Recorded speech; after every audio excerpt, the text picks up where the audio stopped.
Hello and welcome to TB 108। दोस्तों, आज हम बात करेंगे ओम के सिंबल की।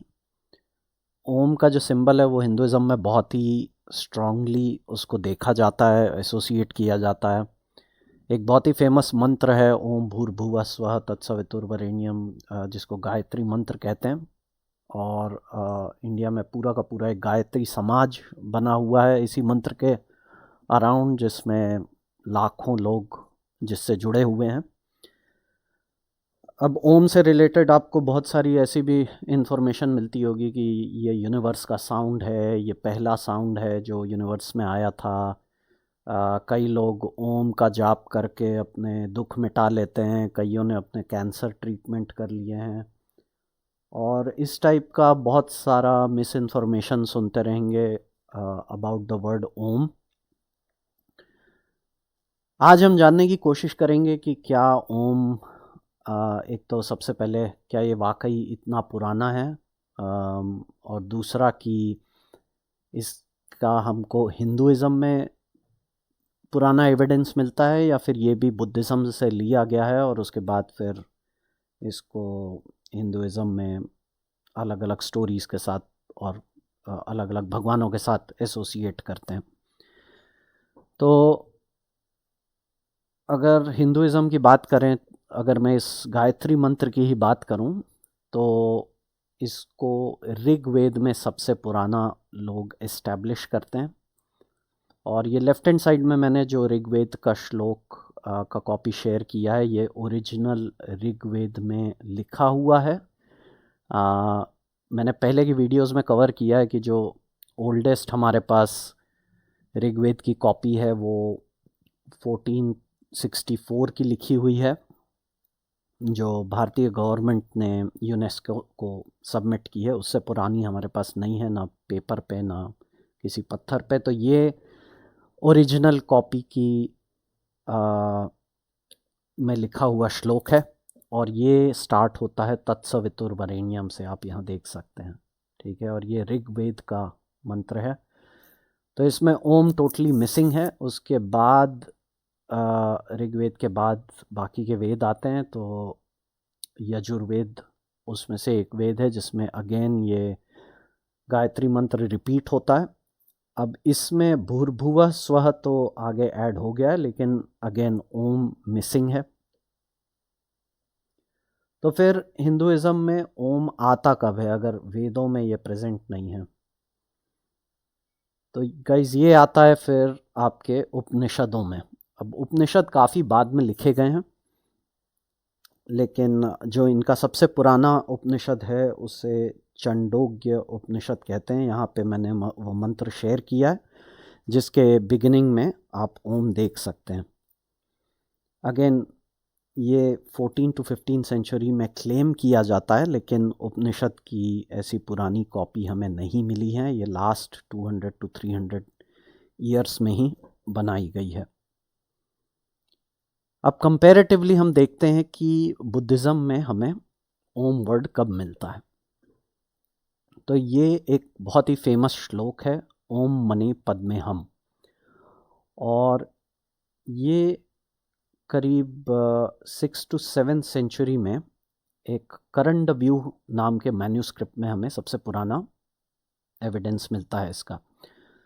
ये गिलगित स्क्रिप्ट में लिखा हुआ है और मैं यहाँ शेयर करता हूँ। यहाँ पे आप देख सकते हैं कि इस श्लोक को अवलोकितेश्वर के लिए यूज़ किया जाता है। अब ये अवलोकितेश्वर कौन है? तो इनका ये एक बोधिसत्व हैं।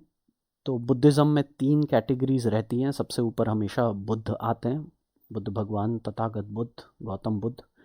उसके बाद आते हैं बोधिसत्व। अब ये कोई भी हो सकता है जो जिसने बुद्ध का ज्ञान कई सारे लोगों को एक साथ दिया हो। फॉर एग्ज़ाम्पल इंडिया में डॉक्टर अंबेडकर को बोधिसत्व कहते हैं क्योंकि उन्होंने एक साथ करीब 30,000 लोगों को बुद्ध धम्म की दीक्षा दी थी, उनको बुद्ध का धम्म दिया था। ऐसे ही पूरे वर्ल्ड में बहुत सारे बोधिसत्व हुए हैं। तो ये जो अवलोकितेश्वर बुद्ध हैं, इनकी सबसे पुरानी जो मूर्तियां हमको मिलती हैं वो कुछ इस प्रकार की रहती हैं। ये सबसे ओल्डेस्ट है जो 4th to 5th सेंचुरी में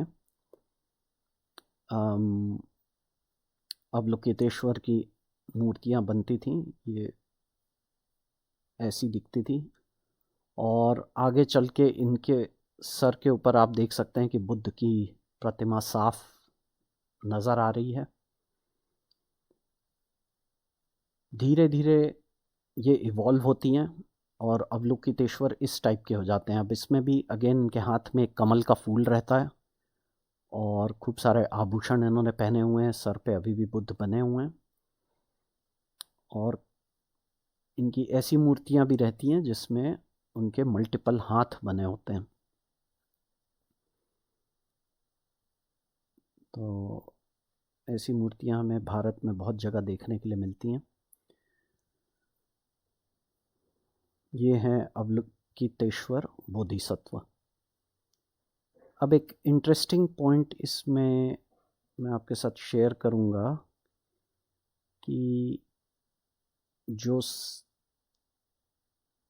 पुराने अवलोकितेश्वर में ये एक मूर्ति का स्टाइल है जिसमें उनके मल्टीपल हाथ बने हुए हैं।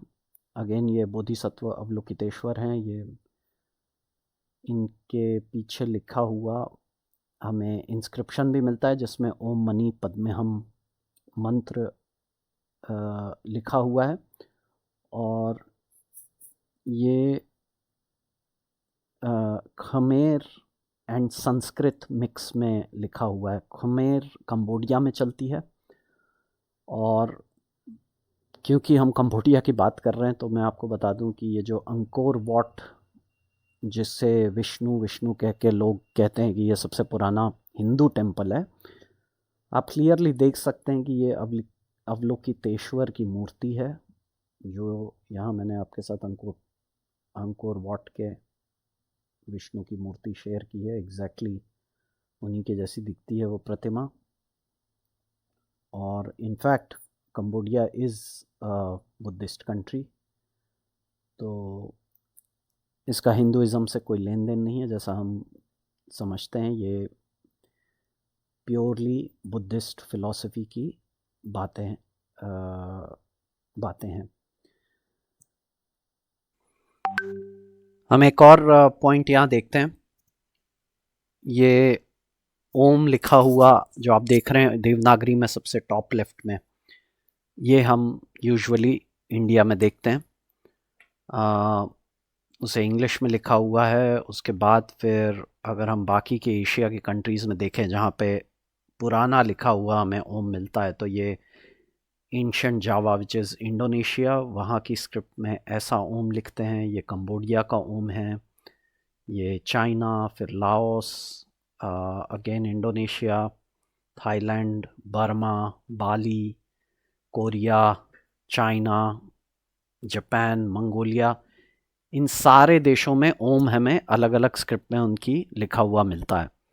अब वहाँ कभी भी हिंदू धर्म नहीं रहा, बट गेस व्हाट, इन सारे देशों में बुद्धिज़्म रहा है, आज भी है, और ओम वो यूज़ करते हैं अपने मंत्रों के लिए।